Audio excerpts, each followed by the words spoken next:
So today we will see how you can set up your own DNS server. Please go ahead, mute yourself. Yashwant and Musamil, go ahead, mute yourself. And if you have any questions, use the chat box. I prefer you to use the chat box, and we will spend at the end of the class. We would spend enough time for taking your questions. Right. So let me log into my AWS account. And actually for these topics I don't have the ppts yet. I didn't have planned to cover these topics, but these topics, on an interview point of view, these topics are important if you are picking a DevOps interview, especially from India. So that's why I thought. And you should also continue reading those links which I sent you, right? The linuxhome networking.com. There are two tutorials over there: the introduction to networking. I am sending you the link once again. I believe I already have. Read this link.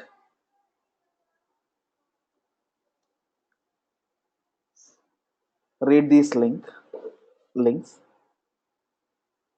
If you haven't started yet, start reading those links and try to understand what that means.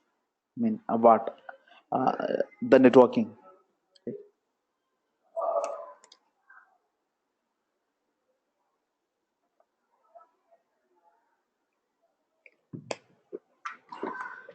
And also watch yesterday's video once again to make sure that you got the concept very clearly. Today what I am going to do is we will learn how to set up our own DNS server. Right, we have been discussing about the resolver name servers and authoritative name server. How this name server you can configure one of your own.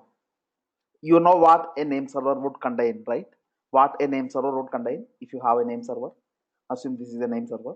It can be a Linux machine also. It could be a Ubuntu server. Over there you install a software called Bind, and once you install Bind in this machine will act as a DNS server.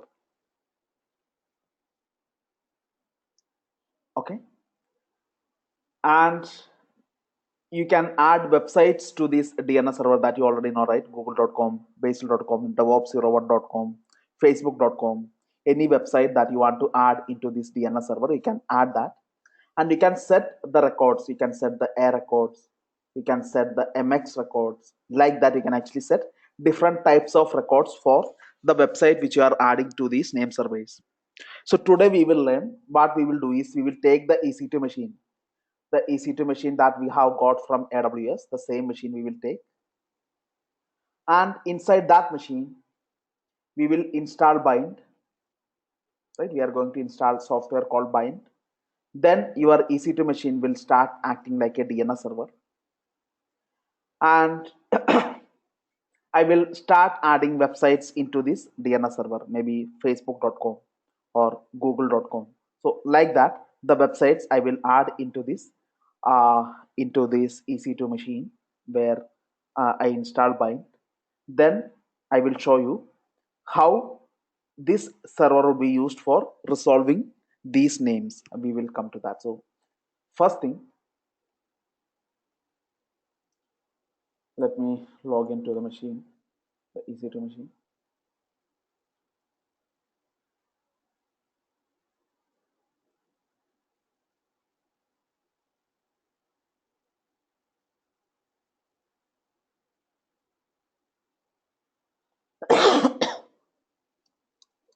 So I want to install Bind. I haven't done that for quite some time.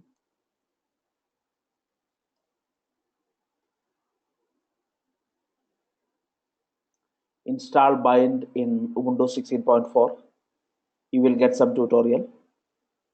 Go to this tutorial, the DigitalOcean. I think this was the tutorial that you have been following when you did your assignment. So let me install Bind. This is the command I need to run: apt-get install. bind9 utilities and bind9 doc. So bind is installed now. Now I want to turn my uh, bind into IPv4 format. So what I'm going to do is I'm going to under service there's a file called there's a command called user has been named -f -u.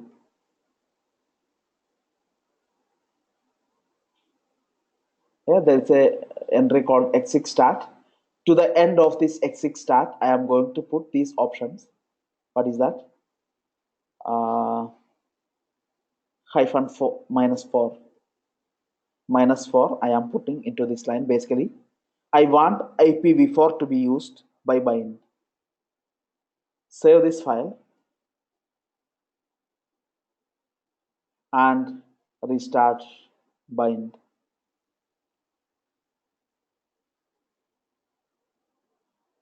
Okay, great. Now configure the primary DNS server. Basically I'm going to set up the DNS server. Open this file etc bind name.conf.options. Over here I can specify ACL. Okay.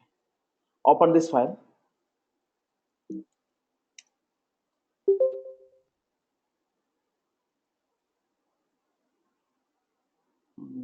Above version book server tested is will define list of clients that will allow recipients to respond.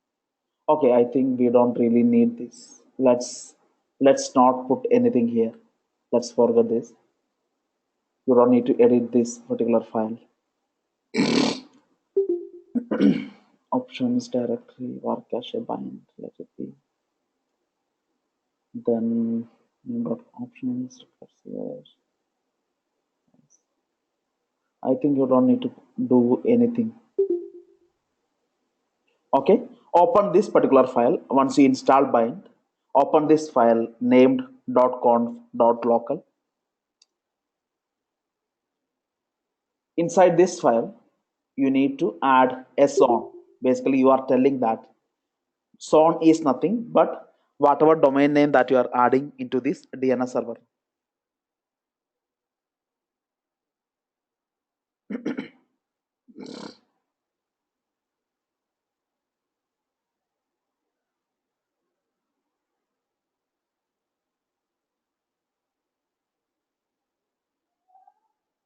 So I'm going to copy paste this thing over here in this file. Basically I'm telling that facebook.com, I am adding facebook.com to this name server.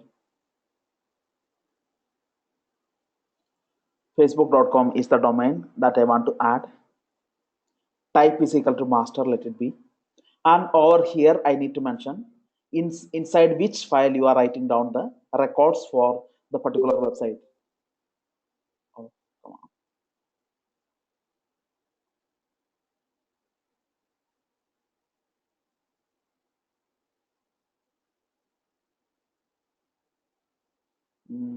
I think let's put this. Yeah, let's put this. I want facebook.com to be added to this name server. And over here I need to mention where exactly the file is located that contains the records of facebook.com, the a record or mx records of facebook.com. Where is that particular file located? So it is inside this particular file I'm going to put the DNS records.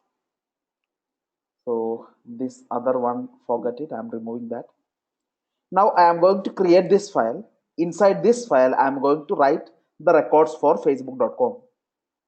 So let me save this file. Now let me open this file. I think the zones directory is not created yet. First I will create the folder etc bind zones. Then I will open this file. And inside this file I would simply I would simply copy paste this entire thing, right? This is how a SON file will look like. Here you mention what is the name server, right? Basically you are mentioning local host is the name server, which is nothing but the same machine in this case. And over here you are setting the error code. That means error code is nothing but you are pointing the website to a specific IP. In this case, you are pointing facebook.com to the IP 127.0.0.1. Then over here you are adding a record which is nothing but IPv6. Don't worry about it. And NS record, I told you there are different types of record. You can add MX record, A record, and there is also some record called NS record.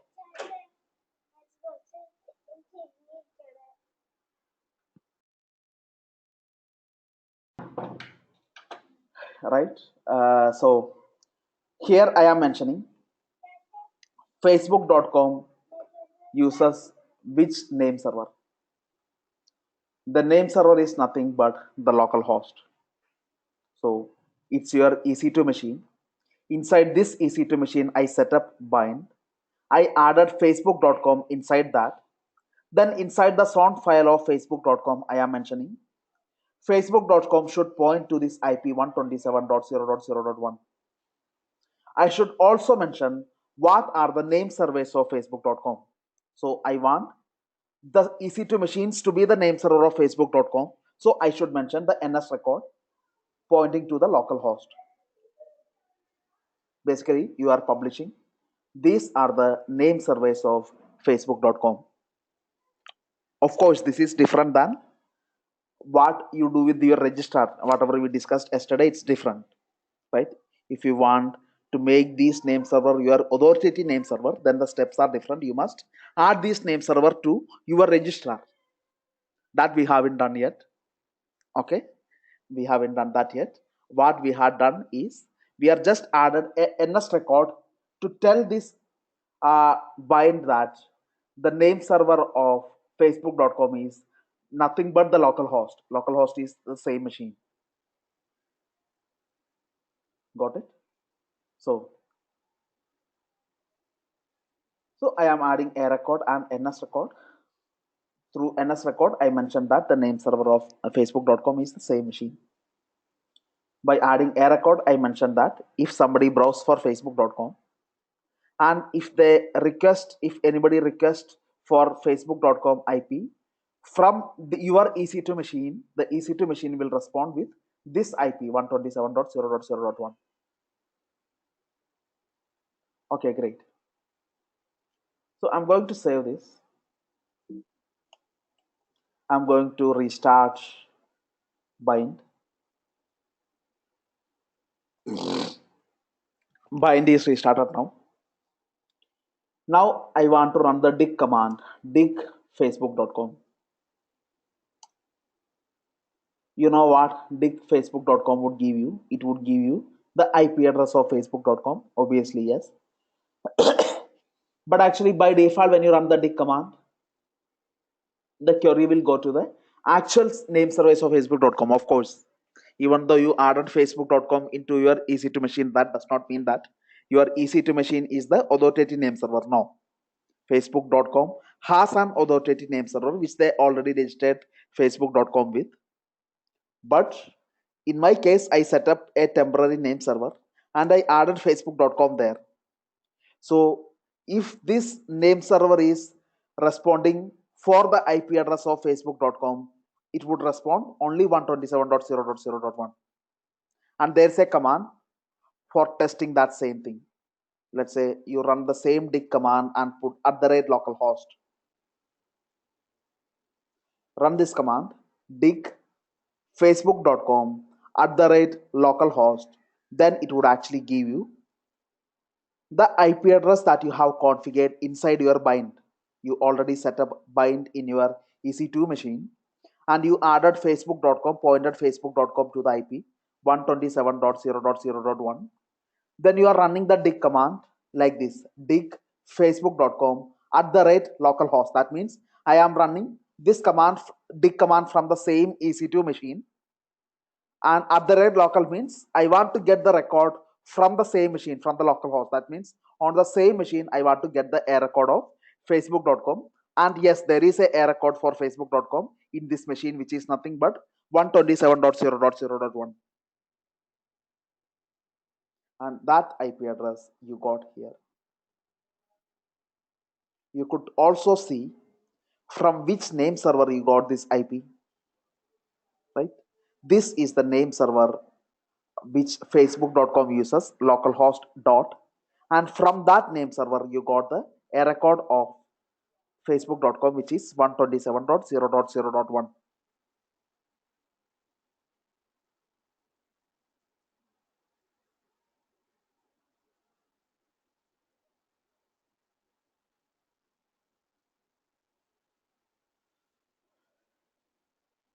Okay, is it clear what we did just now? Now let's say, let me Fine, ask you sir. one more question. uh, yeah, just give me 2 minutes.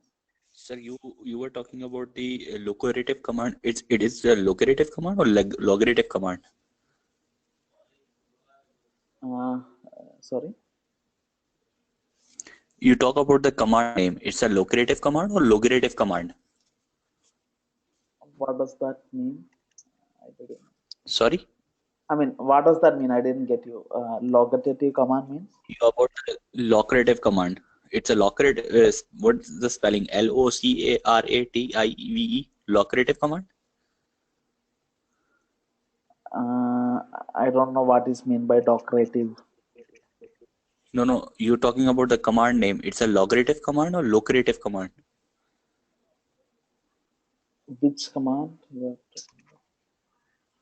Ping facebook.com at localhost. It's a locative command, right? Mm-hmm. Uh, I am running this command from the same EC2 machine. Is that the question? Okay. No, no. You name the command name. It's a logarithm command or locative command?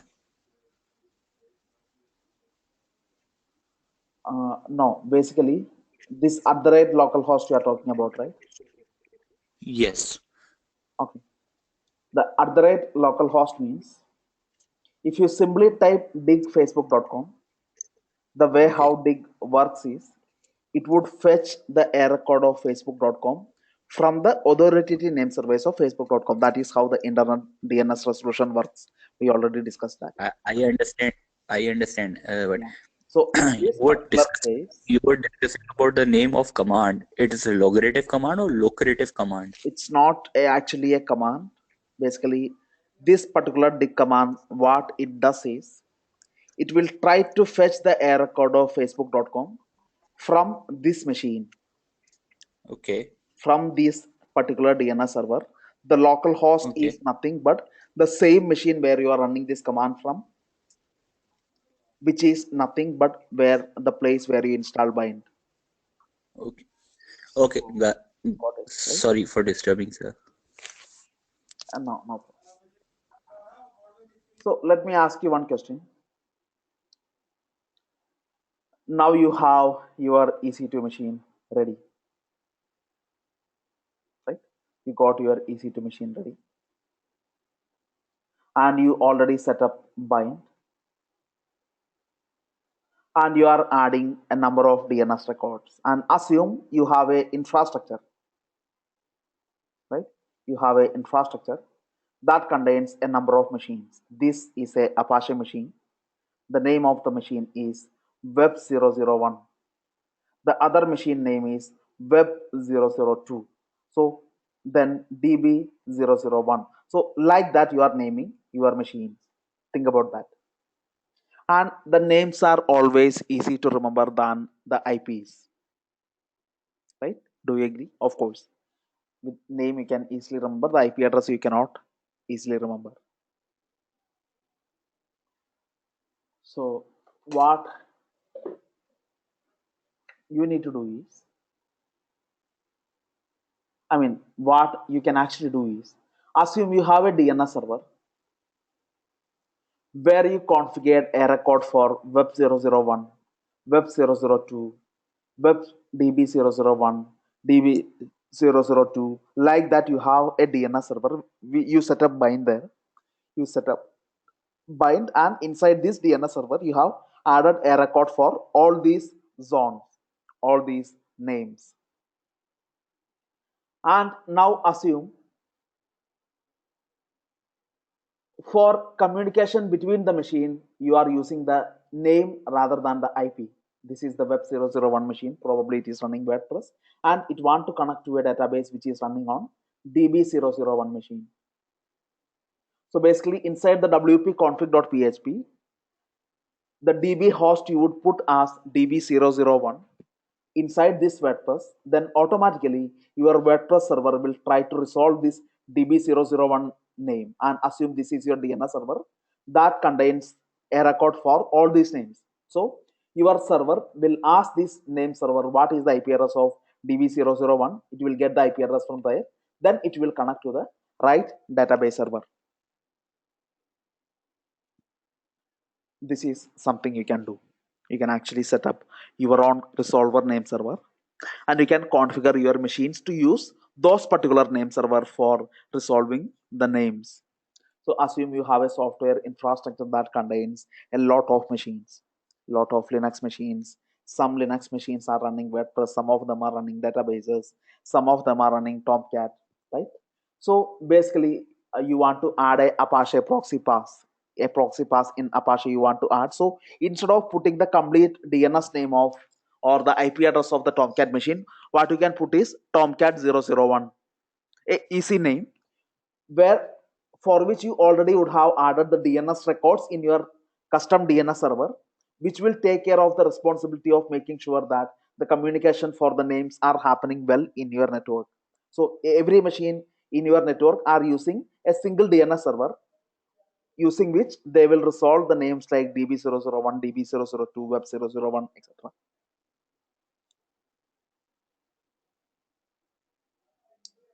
Does that make sense?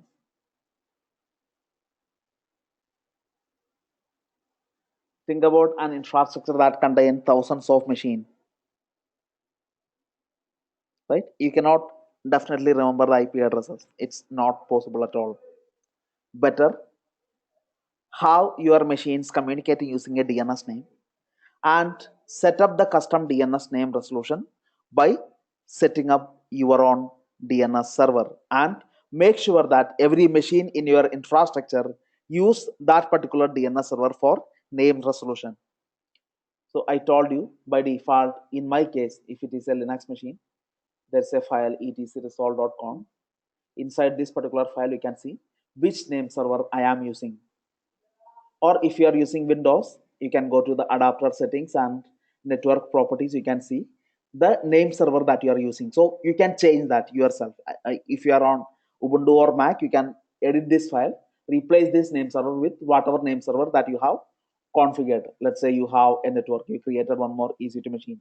I have one EC2 machine here, one more EC2 machine I have created. In this EC2 machine, I have set up bind and I have added the necessary DNS record. Then I want, whenever I browse for any name from this machine, I want the DNS query being sent to this machine apart from the default name survey. So what I can do is I can put the IP address of the second machine inside the resolve.conf of the first machine. Then this machine will always, whenever you are browsing google.com or db 001 or any name that you try to connect from this machine, the DNS query will always be redirected to this machine and it will get the right DNS record from this machine. And assume you already configured all the custom DNS records inside this machine. This way, you can actually manage a complete infrastructure DNS.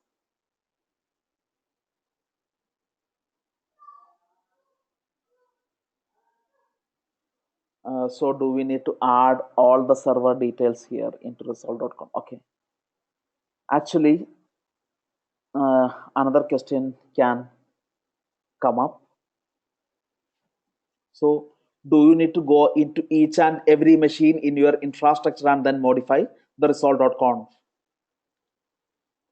right? In a typical infrastructure, there can be hundreds of machines. Do you need to modify all machines resolve.conf file to tell the machine that you want to use this DNS server? Actually, you don't manually need to do this. There are something called DHCP, which actually we are not going into, right? I'm not going into DHCP. Actually, whenever a machine is created, the machines are actually getting the IP address and this name server details from the DHCP server. So whenever any machines are created or whenever a machine is connected to a network, automatically there would be a DHCP server which is responsible for providing these machines what resolver name server they need to use. That would be automatically configured inside all the machines. There is no need to manually make the changes. All you need to do is inside the DHCP server, you need to mention name server is equal to this one. Then automatically this information would be published to all machines in your network. But we are actually not going to discuss about DHCP.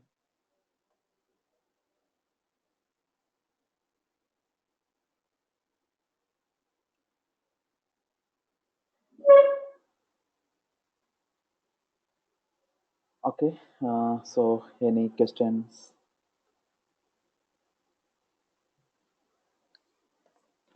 Basil, so I mean, when we are digging just Facebook, then we are getting the information about the Facebook authoritative name server, right? So, but we already have a bind, so why is it going to Facebook.com's account? I mean, And that's the way DNS actually. The reason is when I run the command dig facebook.com from my EC2 machine, what happens actually? Remember the DNS resolution? First, the request would be sent to my resolver name server. I will have a resolver name server, and it is the responsibility of this resolver name. Maybe this resolver name server will contact the root name service. They will give me the information about com name server. The com name server will tell what are the authoritative name servers of facebook.com. From this name server, I will get the IP. This is the actual process of DNS resolution, right? And when you run the dig command, it's exactly the same thing that's happening. The same DNS resolution takes place, and finally, you are getting the IP address of facebook.com. This is the process being taken place. And always remember, your query is being sent to the resolver name server. So what is the resolver name server? Whatever that you have in your resolve.com. Okay. Right? Which is not the local host, which is a different machine. Now let's say I am putting something like this. I'm changing the resolver name server to 127.0.0.1. Okay. Now if I dig facebook.com, what will happen? The query will be I mean, sent to. yeah, just a question. In our case, the resolver name server should be the local host, right? It was not. It was this.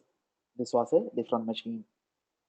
Yeah, but I mean, to complete our bind configuration, the last step what we need to do is change the name server IP to the local host. So if that is done, our system will work as an exact DNS system. Right, right. So this is where you would change it.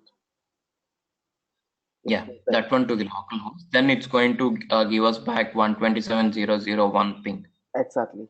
Now I am going to type the command dig facebook.com now. It would give me the IP 127. You know the reason. Actually, Yeah. this time the resolver name server is nothing but your EC2 machine itself. Okay. And if we use the name server as a local host 127.0.0.1, and after that, if we dig any website, it will give a local host only, right? No, it will. This No. would actually work once you install bind. it will actually work like a actual resolver name server. If I type google.com, google.com is not a website already added in this, then it will follow the same practice. It will go to the root name server, get the com, then get the google.com, then finally from there I will get the IP. And Facebook.com, I have I a already added it. That is the reason. Now, if I type diggoogle.com, if I type diggoogle.com, I will actually get the actual IP of google.com. okay. Once you install Bind, And then it is actually a eligible DNS server. It would become a really eligible DNS server. You get the extra benefits of adding your own custom DNS names. For example, facebook.com or db001, right? Web001. Those names you can add yourself. That is the additional benefit if you have control over your resolver name server.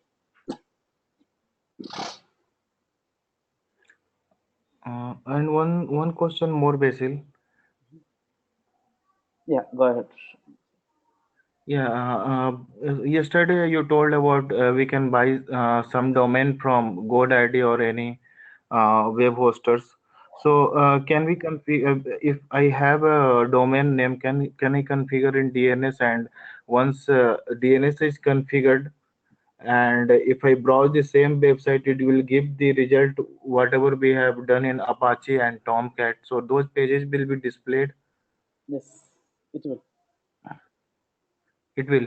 Yeah, that's all you need to do. I mean, first register the website, and maybe the DNS you can get it from AWS Route 53. Yes, those things I have configured already for authority servers and all. I have already kept. Mhm. Then you need to add this name server in So GoDaddy. That is also you did, right? yes, I have done. That you have done. That's it. Then here you have to add the a record pointing your website to the IP address of your EC2 machine. Okay. No, today what I did, I just went to GoDaddy and redirected the domain what I have taken to the IP address of the AWS. So it was Oh, redirecting my. oh, that's not the, yeah, that would work, but yeah, that is not through DNS. I will try this configuration. Yeah, yeah, this is how you should try it. That is Yeah. through, Thank you. yeah.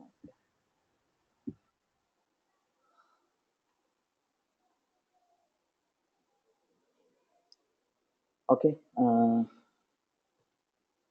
right. And I suggest all of you to register a website yourself, right?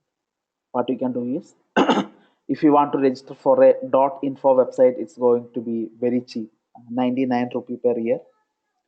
So for 99 rupee, you can register the website. And once you registered it, you can go to AWS and go to Route 50. First, you set up your EC2 machine, install WordPress, and make your EC2 machine ready. Whichever website that you have registered, add that website into Apache, right? Create a new virtual host entry in Apache, like this, replacing the server name with the your website that you have registered inside your Apache. The server name would be nothing but the exact website name that you have registered. Then you set up WordPress inside your var www.html, set up database and everything, make the WordPress running. Once that is done, you need to go into Route 53. Route 53 is a DNS service.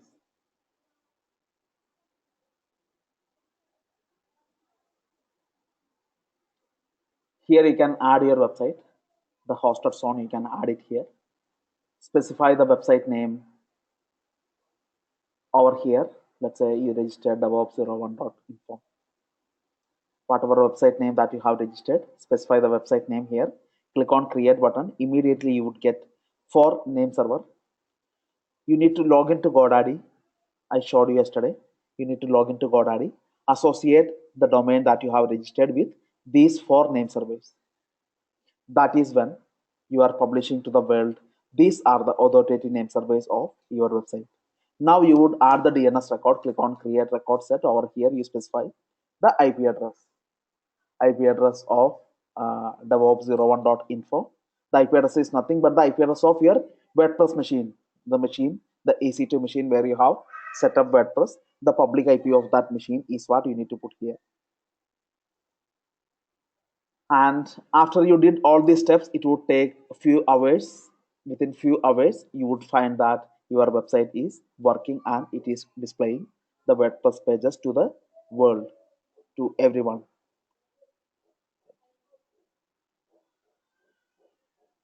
These are the steps you need to do.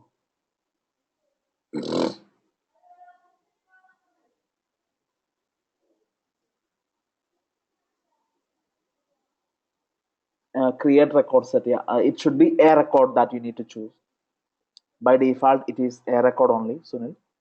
It's the a record that you need to.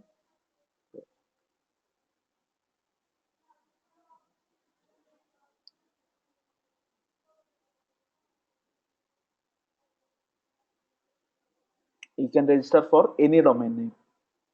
Maybe your name, sunil.com or divya.com, whatever your convenience. Create a name which you like.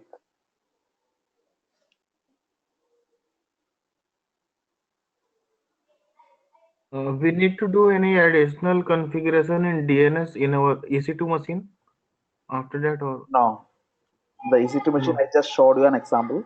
If you have to set up Yeah. your own name server, how to do that? Okay. In this case, you are getting the DNS name server from AWS itself. You are not doing any DNS configuration manually. You are getting that as a service.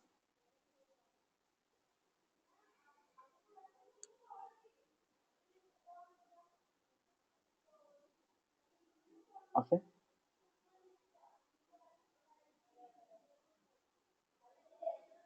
Okay. Take a short break of 5 minutes and I'll be right back. Route 53 is $0.5 per month. Per website, $0.5 per month. Okay, I'll be right back in 5 minutes. Yeah, take a short break.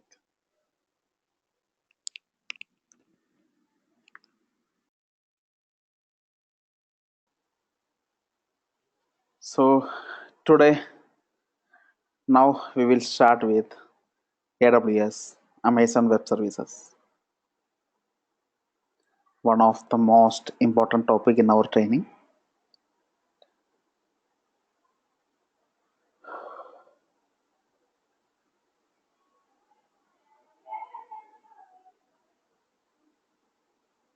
Actually, we are little late. I mean, we were expected to start AWS yesterday, but that's fine.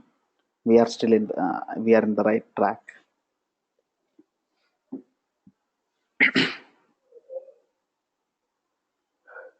Okay. So the cloud computing.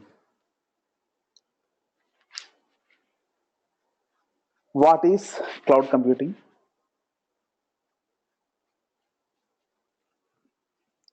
Think about this. Think about a software application that you want to run in a infrastructure.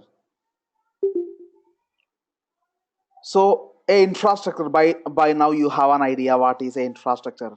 The small infrastructure which you have set up for your WordPress, even though it contains only one machine or maybe two machines, it is still a infrastructure. It contains a machine. It contains the machine connected with a network. It contains a machine that can access internet, and the machine has a firewall. So there are many things that work together to serve the WordPress application to you are customized. Assume you are a company. Forget about WordPress. From now, even if I am using the term WordPress, what I meant to say is a web application. WordPress is a web application, and so is Facebook.com, Flipkart.com, Google.com, everything. Most of the companies will have a web application, probably at least their website, through which their customers can perform some kind of operation. For example, Flipkart.com, through which you can actually purchase items. It's a retail website. So similarly, there are many startup companies out there. All these companies will have a software that they need to run. It could be a web application, or it could be a different software, maybe not web application. Whatever it is, there should be an infrastructure where this software is going to run. The web application is a type of software. That's why either I would use the term software, or I use the term web application, or worse, I would use the term WordPress, but doesn't really matter. The conceptually, we are talking about the same thing. Whenever you want to run a software, you need an infrastructure. It's the very basic science, right? So yeah. So think about this. Think about Google.com. Google.com, probably you would easily figure that it is not a single machine that are serving millions of users out there in the internet. There are millions of people browsing Google.com, and not a single machine can serve all their requests. There can be multiple machines. And assume this is a infrastructure which Google manages. Probably it is a big network. It contains a number of machines, a number of Linux machines, a number of Windows machines, different operating system, and different software component installed in these machines. Maybe this is the machine that would contain the front page of Google. When you browse google.com, you get a static page. That page is residing inside this machine, and assume there is Apache running in this machine, which is responsible for giving that web page to people. And this is another machine which has a different purpose. It is running some software component that take care of the searching algorithm. So somebody browse for google.com, first their request will come into this machine. This machine will serve them the front page of google.com. Then they are searching for some string in the search box. Then the string would be passed by this machine to the other machine, and this machine will run the search algorithm based on whatever string have been passed to it. Then finally it will get the result from a database machine, and this database result is finally given to the customer. That is when the search results are displayed in his browser.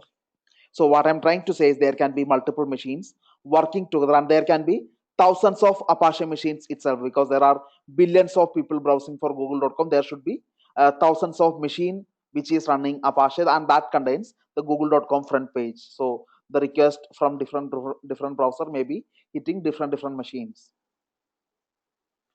Maybe you may have figured it by now. If I run dig google.com, right now I am in if I run dig google.com, I got these IP addresses. If you run the same command, okay, let me do something. I will remove this from it. Okay, so I run the command dig google.com, and I am running this command from Mumbai. And those who try to connect to google.com from Mumbai, this is the IP address they are connecting to. But maybe from your home, if you run the dig command, maybe you are connecting to a different IP. So what it typically means is Google has too many surveys out there over the internet. All this machine contains the web pages of google.com. So whenever you browse for google.com, your request is being sent to a random machine, and you are getting the page from a random machine, because there are too many machines which Google manages. So what I'm trying to say is the size of an infrastructure can vary from few machines to thousands of machines, depending on the size of your infrastructure and the usage of your infrastructure. But typically, any startup company who has a software, typically they will have a minimum of 50 to 1000 machines generally, right? There can be good amount of machine in a traditional infrastructure, even if it is a startup company. So what they need all these server machines. Assume they have set up a building for this purpose. They purchased a building or they rented a building, and inside this building they set up these racks. Racks are nothing but the shelf where you can keep the server hardwares. So you set up a number of racks inside this building, and inside these racks you placed different machines. This is a Dell machine, this is a Xeon processor machine, and like that you are keeping different hardware resources in these racks. And all these hardware resources are connected to a network. All these machines are running some operating system, maybe Ubuntu, CentOS, Red Hat, or different operating system. All these machines are running, and they are all connected to a common network so that they can communicate each other locally. This is not the only criteria. You need a lot of networking devices, and you need to make sure that inside this building the power is always up and running, right? There are many things that you need to take care. The AC, the air conditioning should be very well, otherwise the machine can get heated up. The entire room can get heated up, or it can even result in fire because you are keeping too many machines there. And there should be good power backup, because you cannot afford any of these machines going down, because these machines are going to run your software, and if these machines are down, that means your software is down. Think about Flipkart is down for 1 hour, and think about the not just the revenue that they are losing, think about the reputation that they are losing. It doesn't really look good. So you cannot afford any power outage or internet outage happening on this.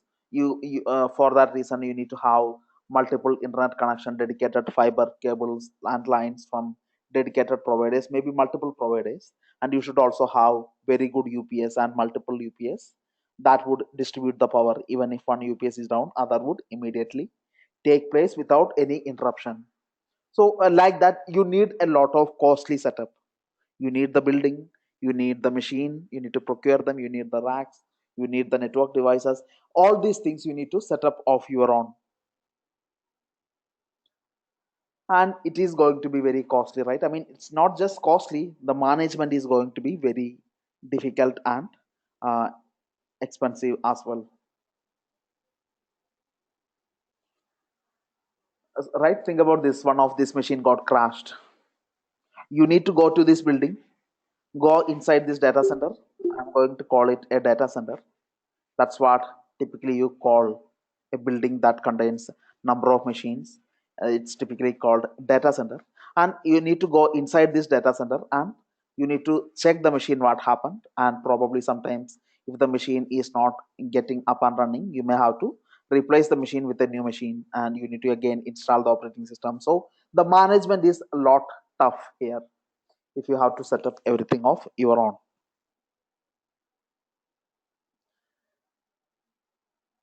So what cloud computing provides you is, they provides you a way to get all these things. All these things means this entire network and all these network devices, all these machines which you want in your infrastructure, any database devices which you want in your infrastructure, right? Anything, almost anything that you want in a traditional infrastructure, you can actually get all of them as a service. If I tell in more simple terms, if I want to create a network of my own, I want to create my own local network, I can click on a button inside AWS portal, it would create a network. Now I want to create a machine inside this network, click on another button, choose my operating system, then the machine is created inside this network. And then I decided that let's split this network into two subnets and create one machine here, create one machine here. I can do.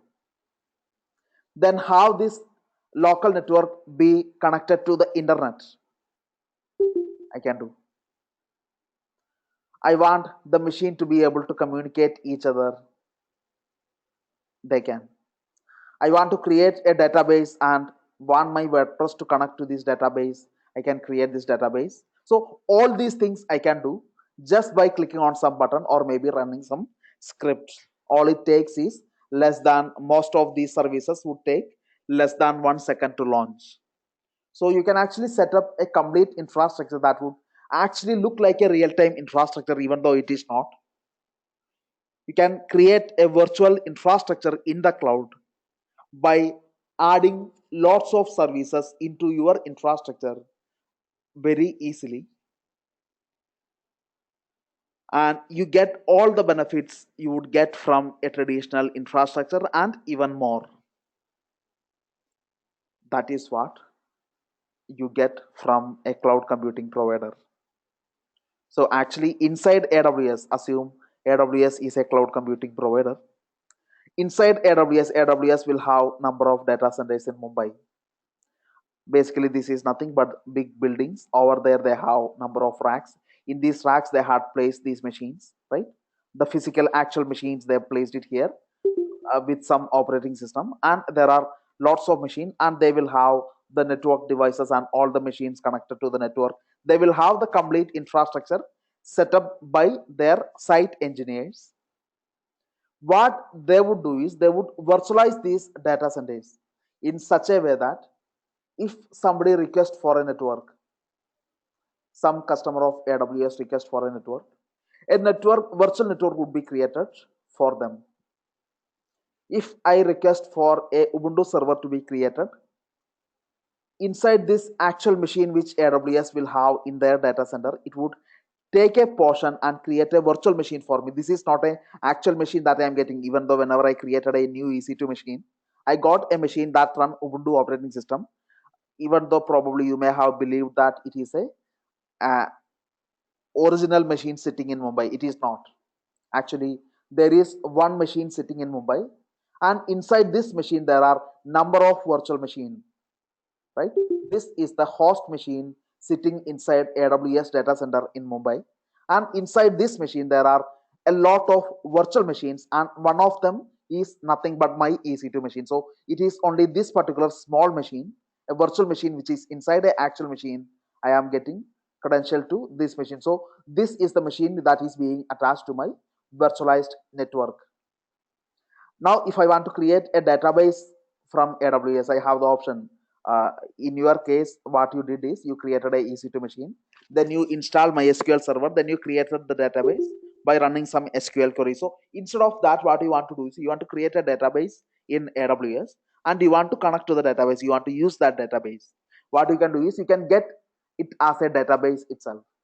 So if you try to get a database from AWS, maybe this database is actually set up on this machine, and you will get credential to the database, and this database again can be attached to your virtual network that you have created inside AWS. So eventually you are growing up, building up your infrastructure, even though it is a virtual one. I don't really care, because I can, as long as I can run my software application in this infrastructure, and as long as this infrastructure is very flexible and helpful to me, I am happy. So that's what the main advantage about cloud computing. You get what you need. I mean, you would come across some situation where you want to add multiple machines together. So earlier when I started working back 10 years back, if we had to add some 10 machines into the infrastructure, or 10 or 50 machines into the infrastructure, we need to raise a request for the same. The request would be received by these data center guys, and they first will check if they have the machine in their stock.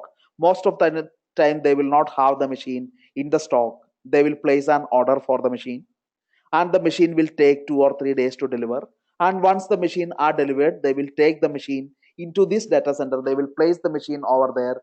Then they will install the right operating system, install the right software in it, and set up all 50 machines. The whole process can take 7 or maybe depending on the availability of machines, it can take up to 30 days to complete. So it's more like if you need a number of machine to be added in December, you want to raise the request in November. That's how it was earlier when it was all traditional infrastructure. Nowadays with cloud, it is more like whenever you need a machine, all it takes is couple of seconds to create more machine into your infrastructure, and you can do it automatically, right? So you basically what you get is a lot of flexibility. So AWS is what we are going to focus on. We are not going to discuss anything else. Under the cloud computing, we are covering AWS, Amazon Web Services. Okay, right. So when you hear about cloud computing, you would actually hear about different terms: infrastructure as service, IaaS, PaaS, and SaaS. So basically, it is nothing but any service which a cloud computing provider is providing you. It can be classified into one of these categories. Infrastructure as a service means you get an infrastructure from a cloud computing provider.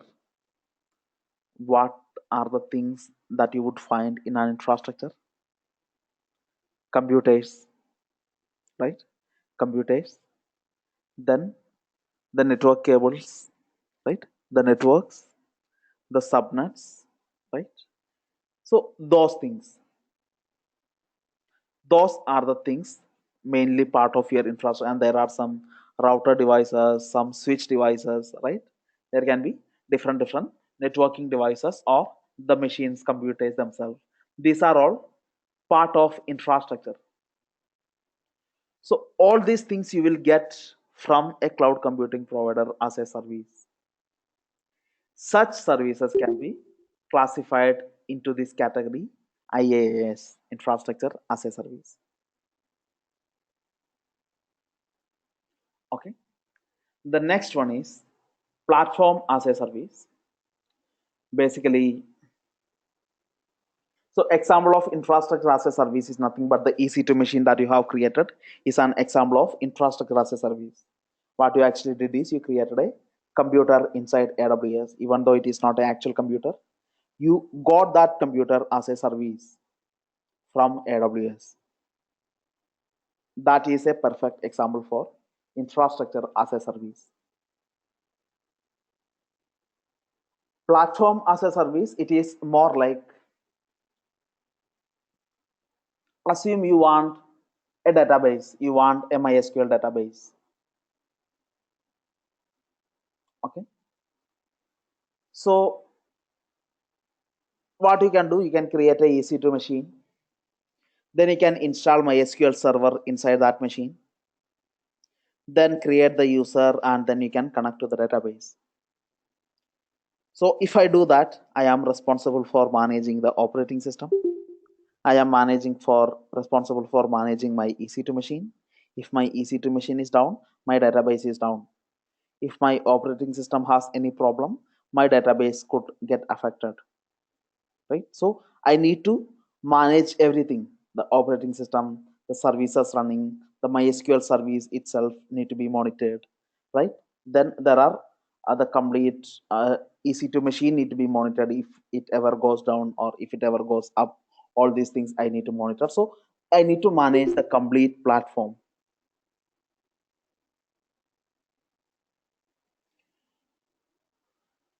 Alternatively, if you want to create a database in AWS, database is just an example. There are many services where you get platform as a service. Database is just an example.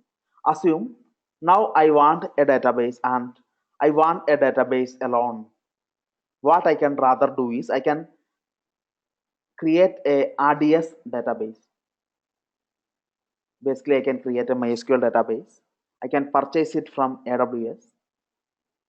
Then I can have my WordPress directly connecting to this particular database. So basically, I don't need a EC2 machine where I want to run this database. I don't need to install MySQL and set it up of my own. All you get is AWS would set up everything for you, and they would give you the database credential. They would provide you the database name. They will give you the database username and password using which you want to connect to the database. So once you connect to the database, you will get access to the SQL prompt. You can create more databases, you can create more tables, you can add more usage, you can run grant privilege command, all those SQL operation that you can perform, but you will not get access to the underlying operating system. Maybe when I purchase a database, what AWS would do is they would create a machine for me, and inside this machine they would set up MySQL, they will install MySQL, then they will create a database. By default database they will create, and they will give me the database credential, the username and password and the database name, all these things they will give, and then I can connect to the SQL prompt of this database. Then I can connect to the SQL of the database. I mean, I can run the SQL commands. That's it. That's all I am getting. I will not get access to, I cannot SSH to the operating system. The platform access is not provided to me. It is given to me as a service. I mean, AWS tells you, we will worry about the platform. You take care of your database. So such kind of services where you don't have to manage the platform is given to you as a service. Such kind of services a cloud computing provider provides would be put into this category as platform as a service. The last category is software as a service or SaaS. The example of SaaS is your Gmail. Think about your Gmail. You all use Gmail. You browse for the website gmail.com. Then you log in with your mail account and password. Then you have the option to compose email, send email, receive emails, everything. But how does Google manage this software? Of course, you don't really worry about it, right? But probably you may know, if you are technical enough, you may know Google may have an infrastructure. In this machine, Google will have different machines which together are serving the Gmail software, and they have the Gmail software deployed in this infrastructure. You don't really bother about the software, what software Google is using to provide this Gmail service to you. You don't really bother. What you bother is you are able to send mail, you are able to receive the mail, you are able to use that software. You are just a user of the software. Basically, you are getting the software as a service and you are using that software. Such kind of services, for example, Gmail or Microsoft Office 365, all these are examples of software as a service. What is infra as a code? That is not something we will discuss now. We will discuss when we start with DevOps.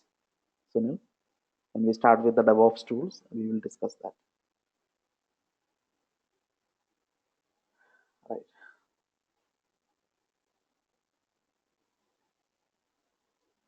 So the AWS specific topics we will start from tomorrow. Right?